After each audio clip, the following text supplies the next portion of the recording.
ગોચનાથ ગામના જાગૃત નાગરિકની ગંભીર ફરિયાદ. રેલવે લાઇન વિસ્તારના બિનખેતી મામલે બિલ્ડરો અને રાજકીય આગેવાનો સામે આક્ષેપ.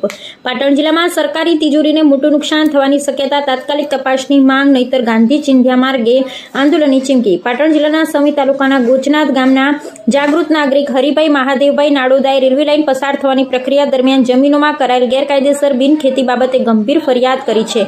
અરજદારનું કહેવું છે કે રેલવે લાઇન ક્યાંથી પસાર થવાની છે તેની માહિતી અગાઉથી કેટલાક બિલ્ડરો અને રાજકીય આગેવાનો સુધી પહોંચી જતા તેમણે ખેડૂતો પાસેથી જમીનો ખરીદી ઊંચા ભાવે વેચાણ કરવા માટે બિનખેતીની કાર્યવાહી કરાવી નાખી હતી. જાગૃત નાગરિકોના જણાવ્યા મુજબ હાલ જે જમીનોની બિનખેતી બતાવી દેવામાં આવી છે તે જમીન આજે પણ સ્પષ્ટ રીતે ખેતી થઈ રહી છે. ત્યાં જમીનો પર કોઈપણ પ્રકારના ઉદ્યોગ કે પ્રોજેક્ટો કાર્યરત નથી. એટલે કે આ જમીનોને બિનખેતી ગણાવી એ સંપૂર્ણપણે ગેરકાયદેસર અને ખેડૂતોના હિત વિરુદ્ધ છે. અરજદારે જણાવ્યું કે આવી જમીનો પર શરત ભંગની કાર્યવાહી પણ કરવી જોઈએ, કારણ કે ખેડૂતોની ખેતી ચાલતી હોવા છતાં માત્ર વધુ વળતર મેળવવા માટે સરકાર સાથે છેતરપિંડી કરવામાં આવી રહી છે. ફરિયાદમાં વધુ જણાવ્યું છે કે આસપાસના ઘણા સર્વે નંબરોમાં હજુ ખેતી ચાલુ છે, પરંતુ માત્ર રેલવે લાઇન જ્યાંથી પસાર થવાની છે ત્યાં જ તાત્કાલિક ધોરણે બિનખેતીની એન્ટ્રી કરાવી દેવામાં આવી છે, જે સીધી ગેરરીતિનો કિસ્સો છે. અરજદારે આ મુદ્દે સરકારને ચેતવણી આપતા સ્પષ્ટ કહ્યું છે કે જો તાત્કાલિક અને પારદર્શક તપાસ હાથ ધરવામાં નહીં આવે તો તેઓ ગાંધી ચિંધ્યા માર્ગે આંદોલન કરશે. સાથે જ અરજદારે વિશેષ ભારપૂર્વક જણાવ્યું છે કે બિલ્ડરો દ્વારા જે જમીનો બિનખેતીમાંથી બિનખેતીમાં ફેરવાઈ છે તેને કારણે જમીનના પ્રીમિયમ અને જંત્રીના ભાવમાં અસાધારણ વધારો થયો છે, જેને કારણે સરકારની તિજોરીમાંથી મોટી રકમ વળતર તરીકે જવાની શક્યતા ઊભી થઈ છે.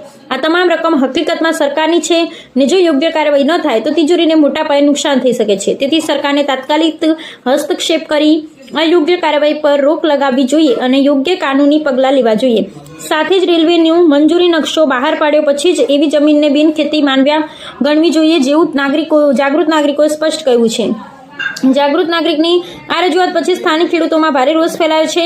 માંગ ઉઠી છે કે સરકાર તંત્ર તાત્કાલિક જાગે, નવી તપાસ કરે, રેલવે માટે જરૂરી સર્વે ફરીથી હાથ ધરે ને જે જમીનોમાં હજી ખેતી ચાલી રહી છે તેને બિનખેતી ગણવાને બદલે સાચી હકીકત મુજબ નોંધણી કરે. અરજદારનું સ્પષ્ટ માનવું છે કે ખોટી બિનખેતી પ્રક્રિયાથી ખેડૂતોને વળતર ઓછું મળે છે, જ્યારે બિલ્ડરો અને રાજકીય આગેવાનોને લાભ થાય છે, જે ગંભીર અન્યાય છે.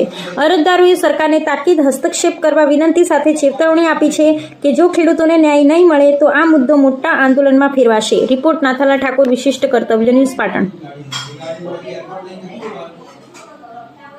જય ભારત સાથે જણાવવાનું કે હું નાડોદા હરિભાઈ મહાદેવભાઈ, રહું ગોચનાથ, તાલુકો સમી, જિલ્લો પાટણ. મારે કહેવાનું એટલું થાય છે કે જાગૃત નાગરિક તરીકે જે હારીજથી રાધનપુર રેલવે નીકળે